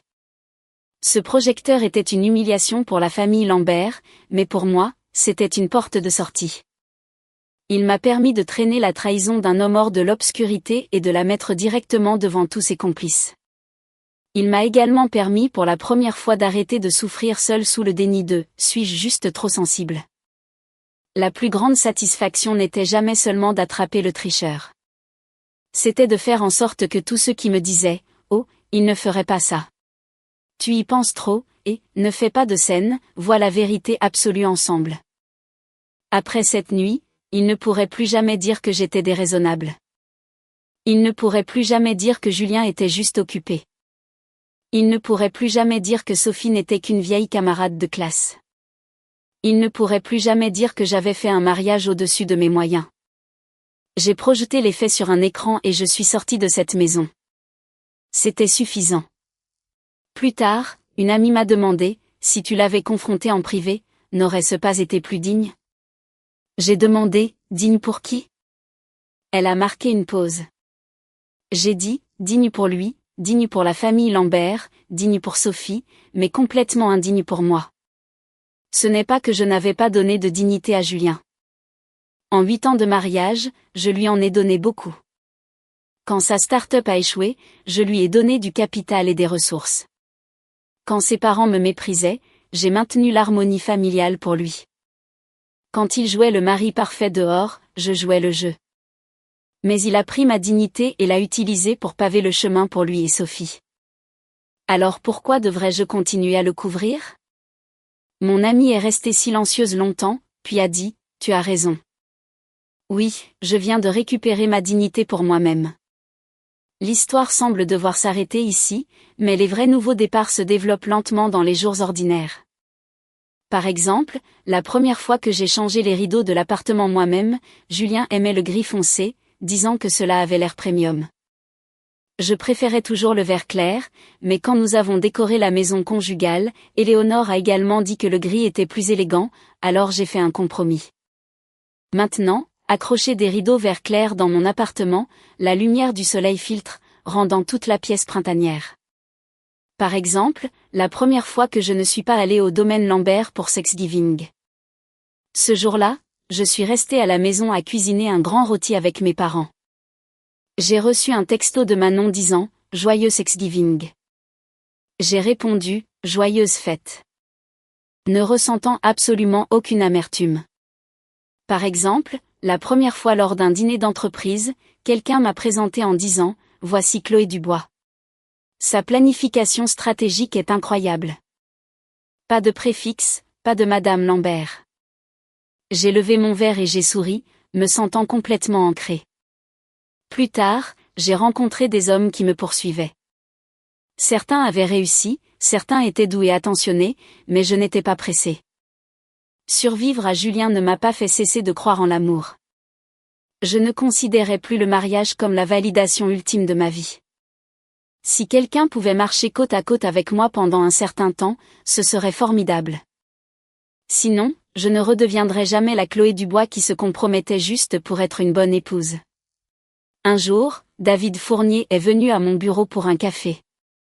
Il a regardé les plantes près de la fenêtre et a dit « Tu as l'air génial ces jours-ci. » J'ai souri. C'est ce que j'entends le plus depuis le divorce. Cela veut dire que c'est vrai. Peut-être parce que je n'ai plus besoin de jouer un rôle. Je n'ai plus besoin de jouer la généreuse à la table des beaux-parents. Je n'ai plus besoin de jouer l'indifférente quand mon mari est froid. Je n'ai plus besoin de jouer la confiante quand je trouve des indices. Et je n'ai plus besoin de sourire et de dire « Je suis béni » quand tout le monde le félicite d'être un homme bon. Quand une personne arrête de jouer, son esprit revient. David a levé sa tasse de café. À ne plus jouer. J'ai cogné ma tasse contre la sienne. À rester lucide. En rentrant chez moi ce soir-là, je suis passé devant un magasin d'électronique pour maisons intelligentes. Un projecteur était exposé en vitrine. L'employé m'a demandé si je voulais entrer pour jeter un coup d'œil. J'ai souri et j'ai secoué la tête. Non merci, non pas parce que j'en avais peur, mais parce que je n'avais plus besoin de projecteur pour prouver la vérité. Ma vie était déjà illuminée. Si ce dîner de famille m'avait laissé quelque chose, ce n'était ni de l'amertume ni une obsession de la vengeance. Il m'a juste appris que quand quelqu'un vous piège dans l'obscurité, vous n'avez pas besoin de discuter avec lui de la couleur de l'obscurité. il suffit d'allumer la lumière. Une fois la lumière allumée, tout le monde verra. Cette nuit-là, ce que j'ai allumé dans le salon de ma belle-mère n'était pas un projecteur.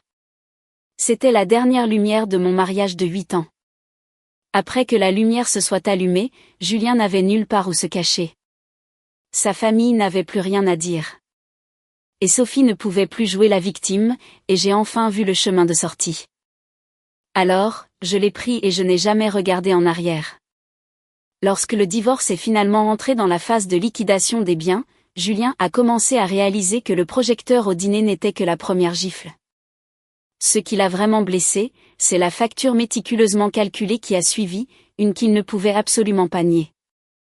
Au début, il pensait que je ne demanderais que la maison, les économies, ou peut-être que je me servirais de sa liaison avec Sophie pour un peu de compensation émotionnelle. Les hommes dans des situations comme celle-ci possèdent toujours une étrange arrogance. Ils supposent que lorsqu'une femme fait une scène, il s'agit finalement d'argent et de sentiments. Mais le dossier que j'ai compilé était bien plus complet qu'il ne l'imaginait. Le premier document était le relevé bancaire du deuxième prêt hypothécaire sur mon appartement d'avant-mariage. À l'époque, la compagnie de Julien n'avait pas été payée pour son premier grand contrat, et les fournisseurs bloquaient la porte de son bureau, réclamant leur argent. Il s'est effondré devant moi, disant qu'il ne s'en sortirait peut-être pas. Je suis rentré chez moi, j'ai veillé toute la nuit et j'ai apporté l'acte de propriété à la banque le lendemain pour un prêt. Il m'a serré dans ses bras en disant « Chloé, considère cet argent comme un prêt. Quand la compagnie décollera, je te rembourserai 10 fois. » Je ne l'ai pas fait signer une reconnaissance de dette parce que je pensais que nous étions mari et femme. Mari et femme ne devraient pas calculer les choses si froidement. Heureusement, les relevés hypothécaires bancaires et les virements ne mentent pas. Le deuxième document était l'enregistrement de mes 50 000 $ d'économies transférées sur son compte d'entreprise, noté comme fonds d'exploitation d'urgence. C'était de l'argent que j'avais économisé centime par centime avant notre mariage. Initialement destiné à des études supérieures. Julien a dit que si ce projet réussissait, la compagnie décollerait. J'ai reporté mes études et je lui ai transféré l'argent. La compagnie a décollé, mais mes projets d'études supérieures n'ont plus jamais été mentionnés par lui. Le troisième document était les journaux de référence clients, le vieil ami de collège de mon père, mon conseiller universitaire et les cadres de mon ancien employeur. C'est moi qui ai tiré les ficelles pour Julien. Pendant ces années, j'ai assisté à des dîners avec lui, révisé des présentations et pris des notes de réunion.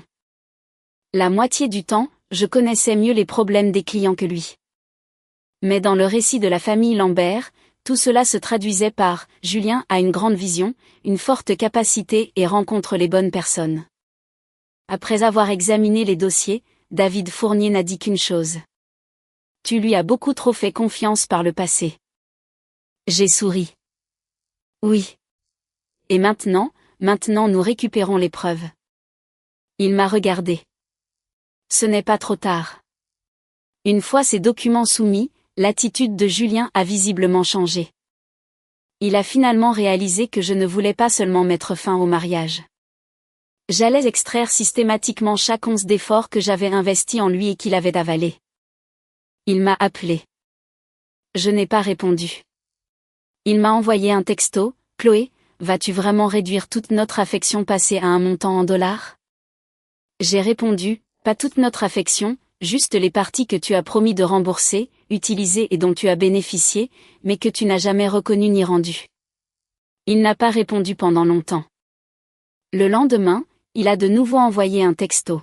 « Si ma start-up n'avait pas réussi, tu n'aurais pas le réseau et l'expérience que tu as aujourd'hui.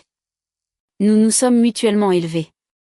Ce n'est pas que je te dois quoi que ce soit. » J'ai ri longtemps à ce message.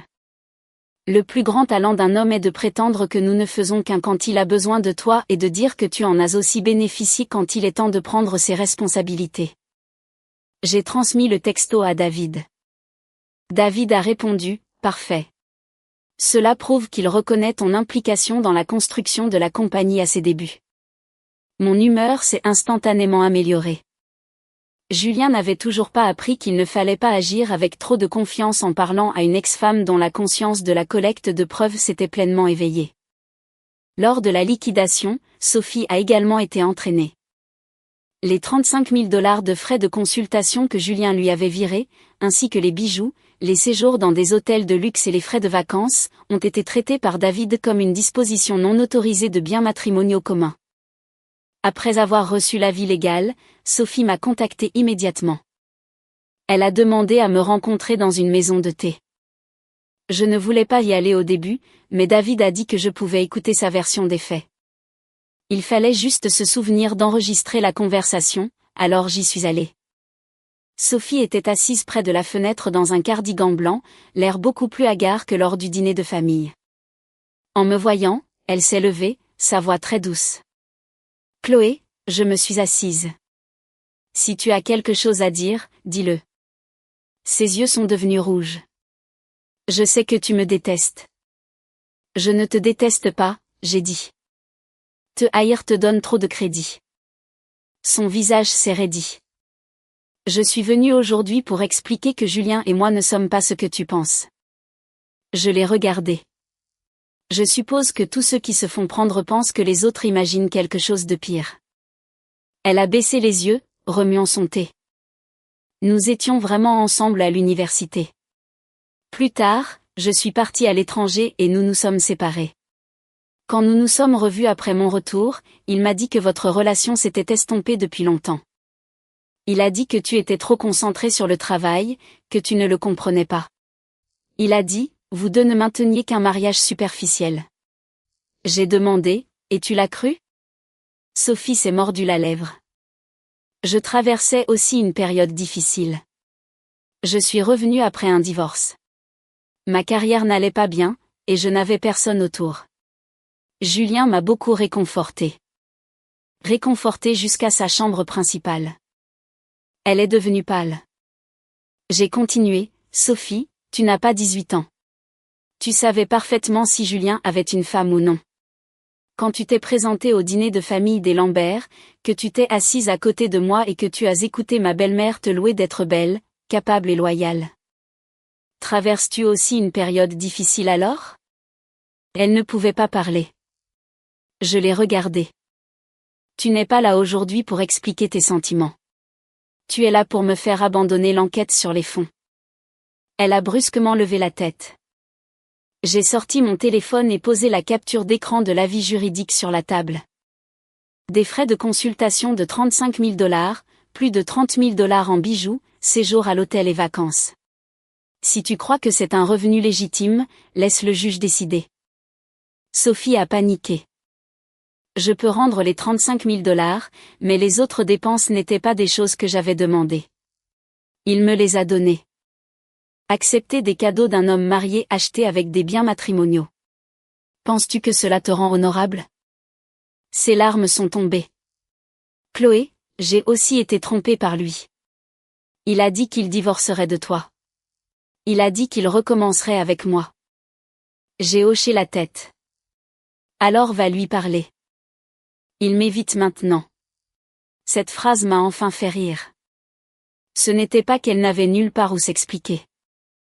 C'était que Julien n'acceptait pas non plus ses explications. Je me suis levée. Sophie, je ne vais pas payer la facture de tes regrets. Rembourse ce que tu dois. Prends la responsabilité de ce que tu as fait. Quant à savoir qui a trompé qui entre toi et Julien, ce n'est plus mon histoire. Quand je suis sortie du salon de thé, le soleil brillait.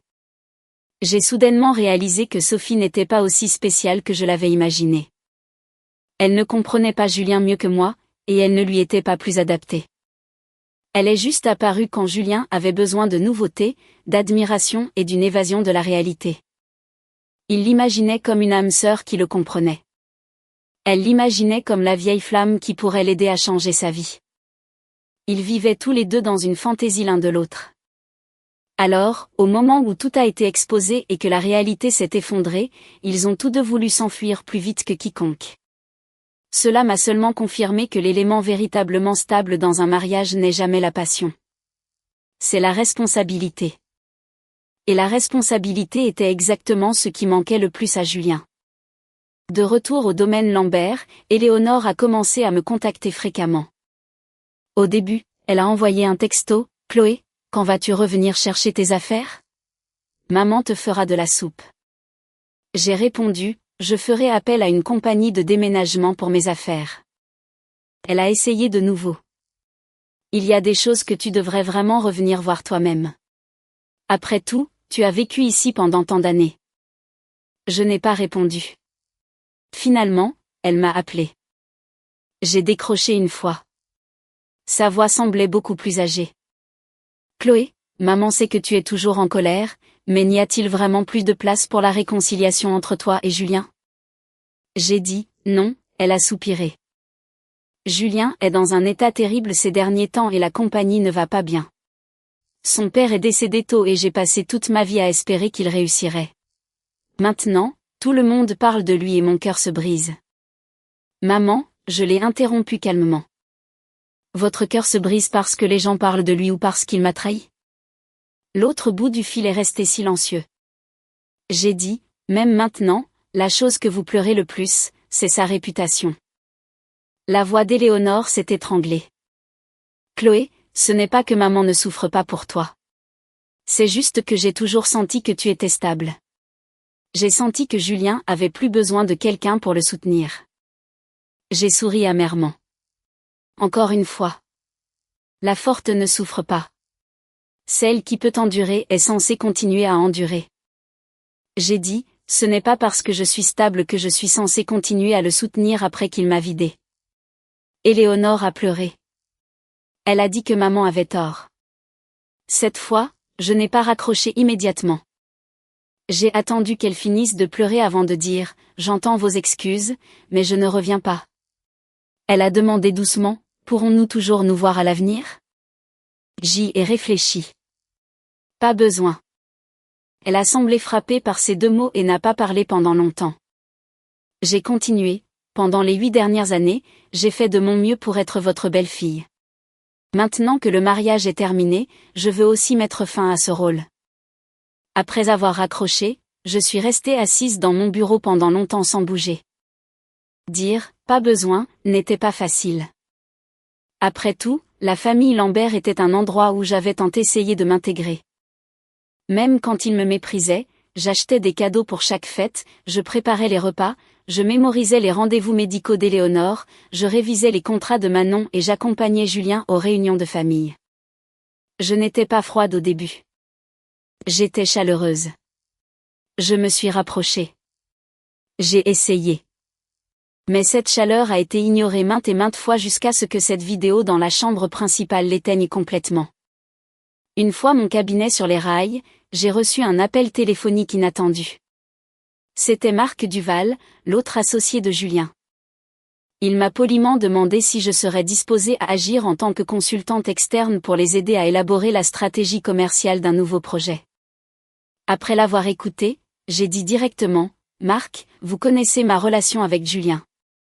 Marc, c'est précisément parce que je sais que j'ai senti le besoin de clarifier quelques points.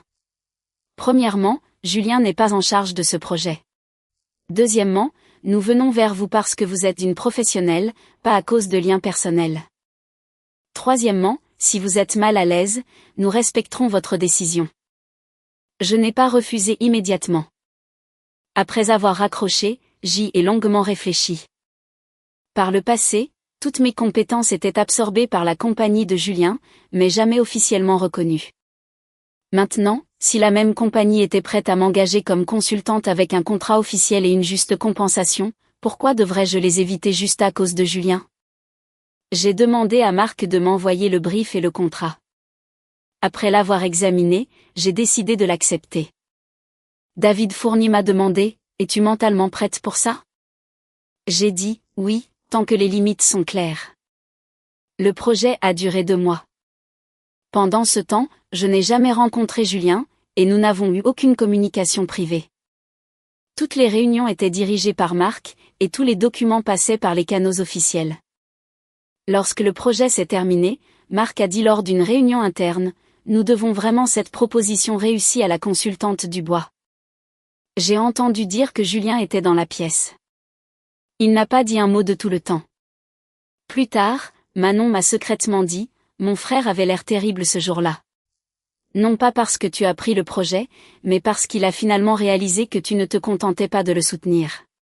Tu es passé au premier plan et tu es bien plus solide qu'il ne l'avait jamais imaginé. Je n'ai pas beaucoup répondu, j'ai juste envoyé un emoji souriant. C'était le règlement ultime. Je n'avais pas besoin de raconter à tout le monde à quel point j'avais été lésée. Un jour, tout le monde a vu de ses propres yeux que j'avais toujours eu la capacité de me tenir au premier plan. Julien ne pourrait plus jamais cacher ma valeur. La division finale des actifs s'est déroulée plus facilement que prévu. Après l'évaluation de la maison, j'ai reçu ma part légitime. Les prêts initiaux et les fonds hypothécaires ont été formellement reconnus par un accord de remboursement. Sophie a restitué la majeure partie des importants dons en espèces. Les investissements personnels de Julien ont également été pris en compte dans la répartition. Lorsque nous avons signé les derniers papiers de liquidation, Julien avait l'air d'avoir vieilli de plusieurs années. Il m'a demandé, « Chloé, te sens-tu mieux de récupérer tout ça ?» J'ai dit, « Oui. » Il a souri amèrement. « Tu es vraiment honnête. Pourquoi devrais-je faire semblant de ne pas m'en soucier ?» Je l'ai regardé. « C'était toujours à moi depuis le début, » a-t-il dit doucement. « Je pensais autrefois que l'argent ne t'importait pas. » Ça ne me dérangeait pas de me battre avec toi, j'ai dit. Mais ça ne veut pas dire que je m'en fiche quand tu essaies d'effacer tout ce que j'ai contribué. Les yeux de Julien ont rougi.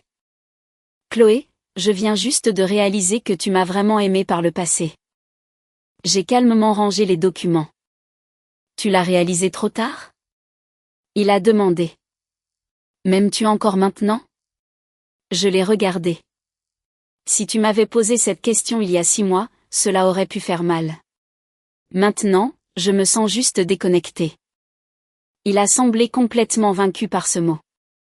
Il est resté assis sur sa chaise sans bouger pendant longtemps. Quand j'ai quitté la salle de conférence, je n'ai pas regardé en arrière. Les jours qui ont suivi ont été comme tourner une nouvelle page. J'ai commencé à réorganiser ma propre vie. Yoga le mercredi soir, cours de français le samedi matin, dîner avec mes parents le dimanche.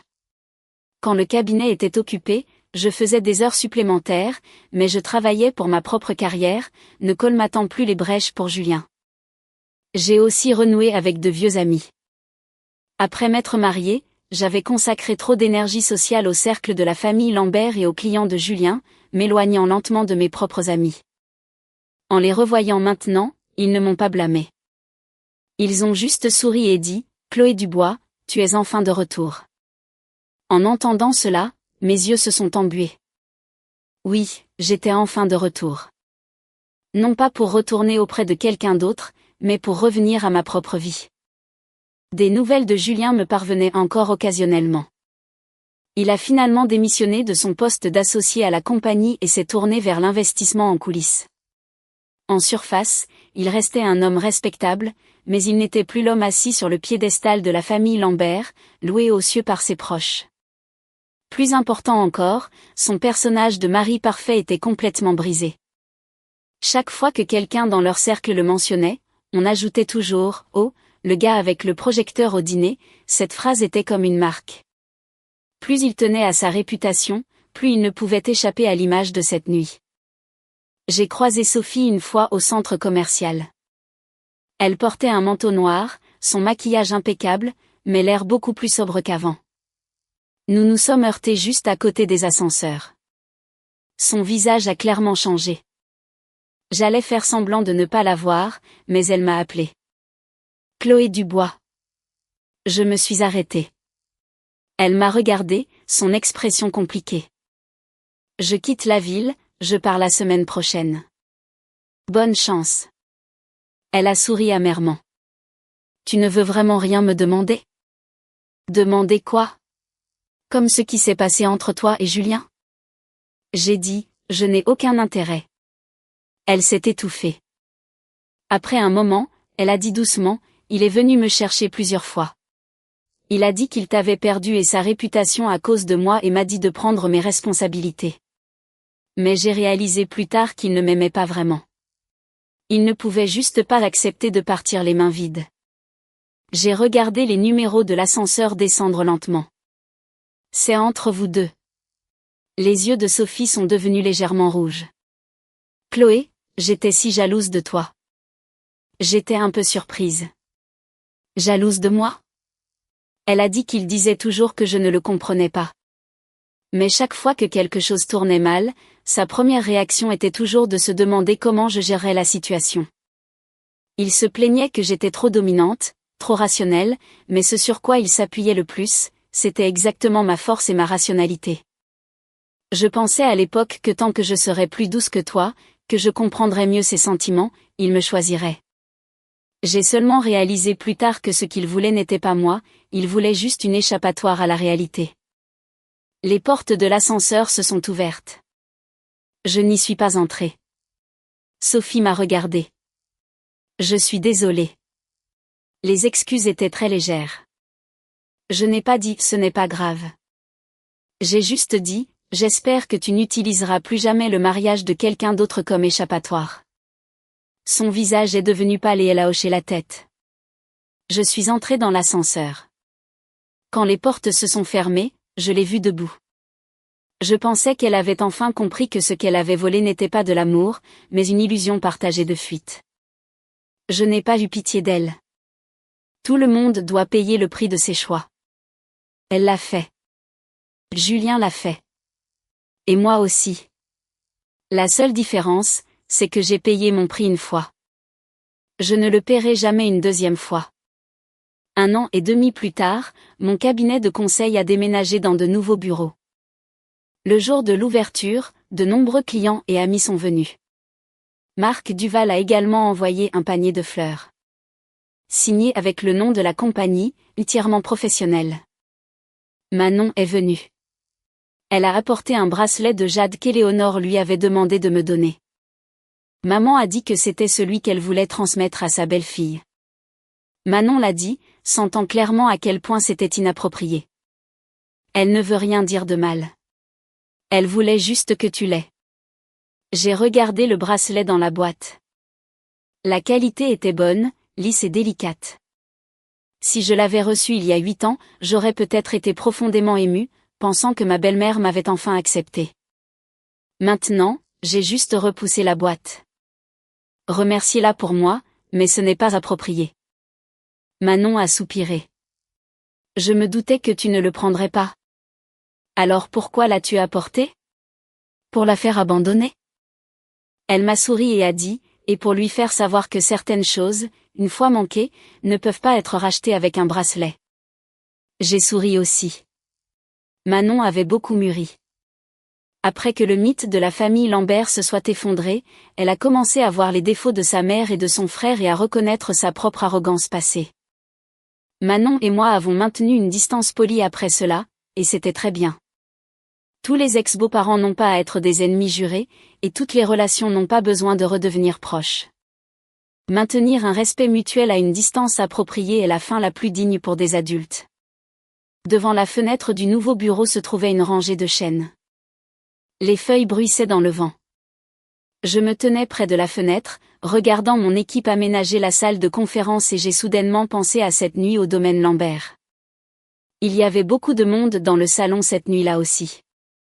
Sauf qu'à l'époque, tout le monde tournait autour de Julien et je restais en marge comme un accessoire en arrière-plan. Maintenant, dans ce bureau, tout le monde m'appelle Mademoiselle Dubois, m'appelle Chloé, demande mes stratégies, demande mes décisions, demande où nous allons ensuite. Je ne suis enfin plus l'arrière-plan de personne. Après la fin de la célébration ce soir-là, David Fournier est resté pour m'aider à ranger. Il s'est appuyé contre le cadre de la porte et a demandé, « As-tu déjà pensé à ce qui se serait passé si tu n'avais pas allumé le projecteur cette nuit-là » J'ai emballé quelques tasses dans une boîte. J'y ai pensé. Qu'est-ce qui se serait passé? Julien aurait continué à trouver des excuses. Éléonore aurait continué à le couvrir. Sophie aurait continué à jouer la victime. J'aurais été entraînée dans un long et épuisant bras de fer, qualifié de trop sensible, d'extrême et d'impardonnable envers un homme qui fait une erreur. David a hoché la tête. Donc, tu as été très intelligente cette nuit-là. J'ai ri. Et très en souffrance. Il s'est approché et m'a donné une douce accolade. Douloureux, mais tu as gagné. J'ai dit, je n'ai pas gagné contre eux. Je me suis retrouvée. En prononçant ces mots à voix haute, mon cœur s'est senti complètement en paix. De cette nuit-là à aujourd'hui, j'avais parcouru un long chemin. D'abord il y a eu la colère. Puis il y a eu le règlement de compte. Et ensuite est venue la reconstruction. Chaque étape était difficile, mais chaque étape m'éloignait de la femme forçant un sourire à la table du dîner des Lambert et me rapprochait de la vraie Chloé Dubois. En rentrant à l'appartement tard ce soir-là, j'ai allumé mon propre projecteur et j'ai mis un vieux film. Les images lumineuses et ensoleillées ont rempli le mur blanc. Je me suis assise sur le canapé et j'ai soudain réalisé que je n'avais pas appris à haïr les projecteurs à cause de cette nuit-là. Les objets ne sont pas en faute. La faute incombe aux personnes qui se cachent dans l'obscurité. Maintenant, un projecteur n'était qu'un projecteur. Il pouvait projeter des films, des photos, des fleurs de printemps, et si nécessaire, il pouvait éclairer les mensonges. Je me suis versé une tasse de thé chaud. Sur l'écran, l'héroïne portait ses sacs, marchant vers l'horizon. Je la regardais, me sentant regarder mon moi passé. Cette nuit-là, j'ai quitté la famille Lambert exactement comme ça. La différence est que personne ne la poursuivait. J'avais un chœur de voix derrière moi, Julien criant mon nom, ma belle-mère pleurant, des parents chuchotant, Sophie en silence. Mais je suis quand même partie. Parce que quand une maison exige que vous fermiez les yeux pour y rester, ce n'est plus une maison. Le lendemain matin, j'ai reçu un dernier long message de Julien. Il disait, « Chloé, je suis passé devant ce restaurant où nous allions quand nous avons lancé la compagnie. Un hamburger coûtait 10 balles. Tu me donnais toujours la moitié du tien, disant que j'étais trop maigre. À l'époque, je pensais vraiment que nous irions jusqu'au bout. Plus tard, j'ai eu de l'argent, une compagnie, une réputation enviée. Mais j'ai perdu la personne la plus importante. Je sais que tu ne reviendras pas. Je voulais juste te le dire. Je comprends enfin. Tu n'as jamais fait un mariage au-dessus de tes moyens. C'est moi qui n'ai jamais été digne de toi. » J'ai fini de le lire et j'ai posé mon téléphone. Si ce message était arrivé il y a des années, peut-être qu'il m'aurait fait pleurer. Maintenant, cela ressemblait juste à un accusé de lecture arrivé bien trop tard. Je n'ai pas répondu parce que dans la vie, toutes les excuses n'exigent pas une réponse et toutes les prises de conscience ne valent pas la peine de faire demi-tour. Je me suis levée et j'ai ouvert les rideaux. Le tissu vert clair flottait dans la brise et la lumière du soleil se répandait sur le sol.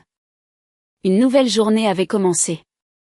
J'avais des réunions clients, une formation d'équipe, un cours de français le soir et un dîner avec mes parents ce week-end. Ma vie était déjà remplie de nouvelles choses. Julien avait enfin compris, mais c'était sa fin, pas la mienne. Ma fin était de continuer à avancer. Plus tard, quelqu'un m'a demandé lors d'une interview, « Chloé, quelle est selon vous la leçon la plus importante d'un mariage raté ?» J'y ai réfléchi et j'ai dit, « N'ayez pas peur d'affronter la vérité. » L'intervieweur a insisté. La vérité est généralement cruelle. Oui, j'ai dit, mais les mensonges sont plus cruels. La vérité vous donnera au moins un chemin à suivre. Lorsque l'interview a été diffusée, le titre de la vidéo a été coupé en une phrase. La vérité donnera au moins un chemin. Beaucoup de gens ont laissé des commentaires disant qu'ils étaient émus par cette citation. Seul je savais que derrière cette citation se trouvait un dîner de famille, un écran de projecteur, une vidéo de chambre principale et le son d'un mariage de 8 ans qui s'effondrait. Mais je n'ai plus peur d'en parler parce que ce n'est pas ma honte. C'est mon tournant. À partir de ce moment, je ne resterai plus jamais en marge de la vie de quiconque, ni ne sacrifierai ma dignité pour maintenir la réputation de quelqu'un d'autre. Si quelqu'un me trahit dans l'obscurité, j'allumerai la lumière. Si quelqu'un me reproche d'être trop dur quand la lumière s'allume, je quitterai simplement la pièce. Je ne m'expliquerai plus jamais, et je ne regarderai plus jamais en arrière. Plus tard, j'ai déplacé l'enregistrement du flux du projecteur de mon disque dur personnel et je l'ai donné à David Fournier pour archivage. Non pas parce que j'avais peur de m'attendrir, mais parce que je ne voulais plus que cette nuit occupe de la place dans ma vie quotidienne. Les preuves appartiennent là où les preuves sont conservées. La vie devrait reprendre sa place.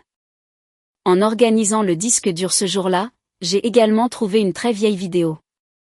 Dans la vidéo, la compagnie de Julien venait d'être fondée. Il se tenait dans un bureau vide, tenant une tasse de café bon marché, disant à la caméra, « Chloé Dubois, quand je réussirai, je te promets de faire de toi la femme de fondateur la plus heureuse du monde. » La caméra tremblait. C'était moi qui riais. À l'époque, je le croyais vraiment. Je n'ai pas supprimé la vidéo. Je l'ai mise dans un dossier nommé « Le passé » parce que je pouvais enfin admettre que l'amour sincère du passé n'était pas honteux. Ce qui est honteux, c'est la personne qui trahit cet amour sincère. Au printemps, j'ai eu une nouvelle enseigne pour mon cabinet. Fond blanc, lettres noires, simplement, Chloé Dubois Consulting, sans le nom de famille de personne d'autre, sans femme de, sans ombre de. Je suis restée en bas et je l'ai regardé longtemps.